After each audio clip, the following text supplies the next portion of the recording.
לעניין עקיפה, תתן לו רגע פס. מדהים. אז אני פחות או יותר באמצע הצלע, עומד נמוך, מסתכל אחורה, מגיב מדהים. אוקיי, עכשיו בוא נראה. תתחיל להתקדם אליי, תתחיל לעשות עקיפה. עצור, תקפיד, לא לזוז. במצב הזה, ממי אני צריך לפחד? ממתן או מגיא? ממתן 200%. כי אם עכשיו אני נתקע פה, וגיא מתזמן את הפס למתן, אני אומר ביי ביי. זהו, תפרו אותי. ולכן פה, שאני מאוים מעומק, כלל ברזל לשחקני הגנה, כששחקן הגנה מאוים מעומק, מה הוא עושה? בורח אחורה. מי אמר את זה? בורח אחורה, אלוף. אין תשובה יותר מדויקת. במצב הזה אני אוטומטית עושה את הפעולה הזו.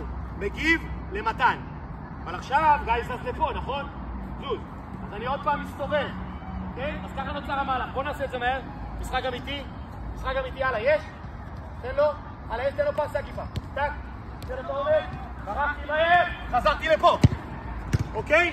ומשתיים אל אחד בחיסרון מספרי, גרמתי לשחקן לבוש. תחת לחץ עשיתי עבודה מדהימה. מובן? יאללה, בוא נראה.